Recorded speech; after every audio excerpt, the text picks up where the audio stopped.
नाज़रीन, तकरीबन मुसलसल कराची में हम ये देख रहे हैं कि एक दिहाई से इमारतें जल जाती हैं, लेकिन उसके बाद लोगों की अमवात होती हैं। इमारतें जलने के बाद बेपनाह नुकसान होता है, होता उसके बाद कुछ नहीं है, सिर्फ़ और सिर्फ खबर के बाद 4 दिन की बातें।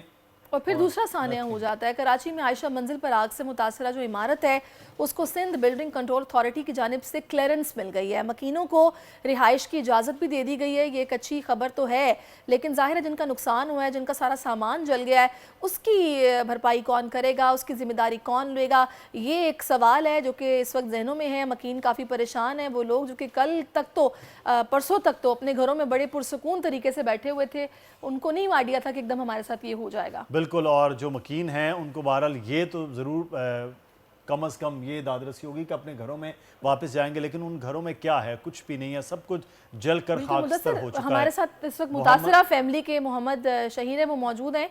बहुत शुक्रिया शहीर आपके वक्त के लिए। इंतहाई अफसोसनाक वाक़या है जो कि पेश आया है, लेकिन क्या ये बात दुरुस्त है कि आपकी रिहायशी इमारत के नीचे जो फॉर्म के गद्दे थे उनकी दुकानें थी, वहाँ सिर्फ मेट्रेस फ़रोख्त होते थे या उनकी मुरम्मत और तैयारी का काम भी होता था जिसकी वजह से आग तेज़ी से फैली है? दरअसल ये फोम भी थे वहाँ पे और कपड़े वाले भी थे, ज्वेलरी भी थी, मुख्तलिफ मुख्तलिफ शॉप्स थी, अलग-अलग शॉप्स थी। मैट्रेस वाले फ्रंट पे थे, हमारी जो शॉप थी वो थी कपड़े की, वो बैक साइड पे थी। तो ये आग इतनी तेज़ी से लगी है कि क्या नाम है, सारी चीज़ों को लपेटे में ले लिया इसने और जस्ट अ सेकंड में ये सब कुछ हुआ है। ये बहुत जल्दी हुआ है, मतलब कुछ लोगों को बाहर निकलने का मौका भी नहीं मिल सका। कुछ लोग बेचारे अंदर रह गए, जो अंदर रह गए वो बाहर नहीं निकल सके। अफ़रा-तफ़री फैल गई, बिल्कुल ब्लाइंड हो गया था। बाहर एग्ज़िट का गेट नहीं दिख रहे थे, हालाँकि मार्केट में एग्ज़िट गेट बहुत सारे हैं, निकलने की जगहें बहुत सारी हैं, लेकिन एकदम इतना अफ़रा-तफ़री और एकदम इतना स्मोक हो गया था कि बाहर निकलने का रास्ता नहीं दिख रहा था। जिसको जहाँ से जो रास्ता दिखा वो वहाँ से भागा।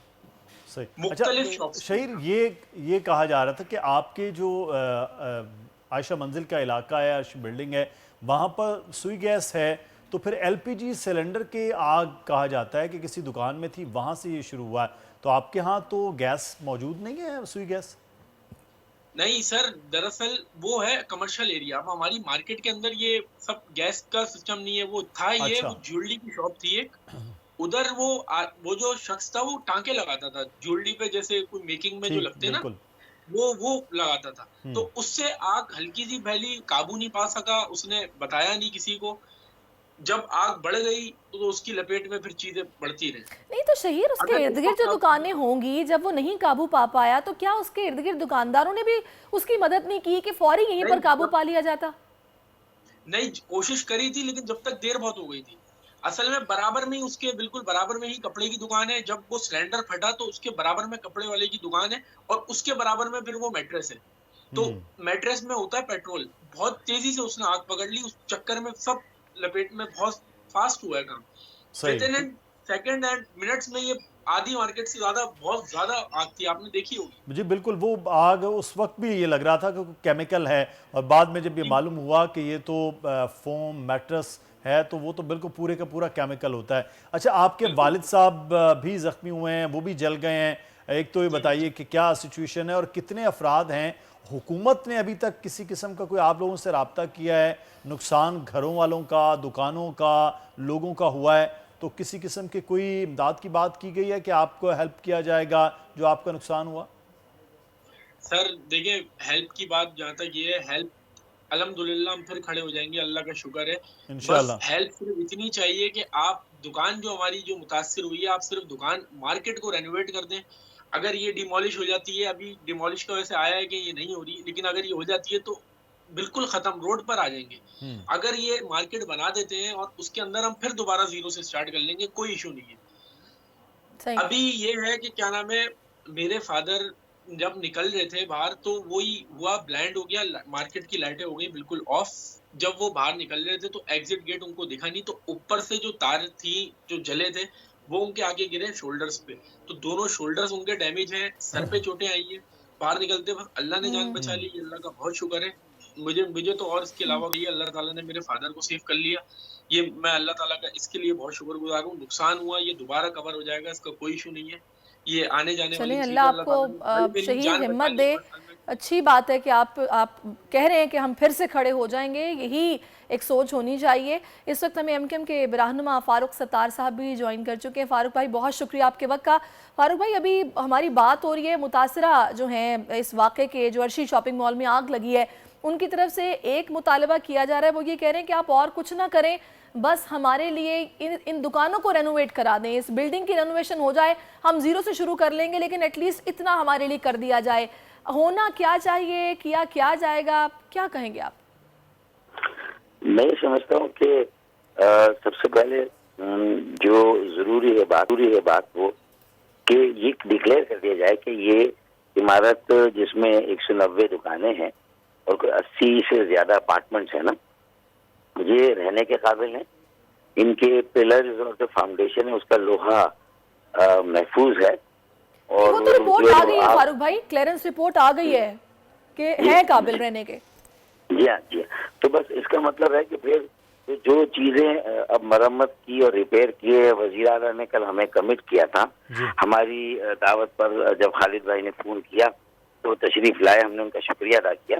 अच्छा, वो मुतासिरीन से मिले भी फर्स्ट हैंड, उन्होंने भी जो उनका डायलेमा, उनका अलमिया है वो उन्होंने समझा, सुना। तो मैं समझता हूँ कि अब हुकूमत को इसमें कोई वो नहीं करनी चाहिए और ये जो कॉम्पनसेशन है उसकी बेहतरीन शक्ल यही है कि इनकी दुकानों को रिपेयर करें, मरम्मत करें और काबिल इस्तेमाल बनाएं और जितनी जल्दी हो जो लोग वहाँ रह रहे हैं वो वहाँ जल्द से जल्द रहने के काबिल हों, अपने घरों में वापस आए, अपनी जिंदगियों को दोबारा शुरू करें। जाहिर एक बहुत बड़ा सदमा और शौक तो लगा है, लेकिन मेरे ख्याल में ये हुकूमत का इतना फर्ज तो बनता है। फिर उनके जो कारोबार, जो माल और मता का नुकसान हुआ है, अगर उसके इजाले का सर्वे जो हमने तकरीबन किया है, लोगों से मालूमात की है, क्रॉस चेक किया है, ये सारा काम असल में हुकूमत का एक डिजास्टर मैनेजमेंट सेल मकामी सतह पे नहीं बना। देखिए, हम बात तो मकामी खुद मुख्तारी की कर रहे हैं ना कि मजबूत पाकिस्तान की जमानत साबित नहीं हुआ। 18वीं तरमीम के बाद मजबूत सूबे 15 सालों से मजबूत पाकिस्तान की जमानत साबित नहीं हुए। हमारे बुनियादी मसाइल हल नहीं हुए। नेशनल डिजास्टर मैनेजमेंट अथॉरिटी मरकज या वफाक में है, सूबे में उसके सेल हैं, लेकिन मकामी और शहरी बल्दियाती सतह पे कुछ भी नहीं है। तो देखिए, ये सारी चीजें पूरी दुनिया में मौजूद जमहूरी माशरे, वहाँ पार्टिसिपेटरी डेमोक्रेसी है। सही हकीकी डेमोक्रेसी तो उसी वक्त होगी ना जब आप मकामी डॉक्टर साहब ये बहुत ज्यादा एतराजात हो रहे हैं। जी डॉक्टर साहब, ये बहुत ज्यादा एतराजात हो रहे हैं कि ऐसे वाक़यात हैं तो आपकी जमात, बहुत सी जमातें इस किस्म के वाक़यात पर अपनी सियासत के मामलात लेकर आ जाते हैं, वो सारी चीज़ों में इन्वॉल्व हो जाते हैं। क्या असर ये सियासत की जा रही है एमकेएम की जानिब से भी, और आप क्या कर क्या रहे हैं? मेरे ख्याल में मैंने जितनी गुफ्तगू की, देखिए उसमें मैंने किसी पे कोई इल्जाम नहीं लगाया। मैंने कहा कि ये चीजें किसी का भी मेयर आ जाए ना, किसी भी जमात का, और किसी का भी टाउन में चेयरमैन आ जाए, टाउन में चेयरमैन जमात इस्लामी का है और मेयर कराची का है, सिर्फ विजिट करने, दौरा करने से थोड़ी फर्क पड़ेगा।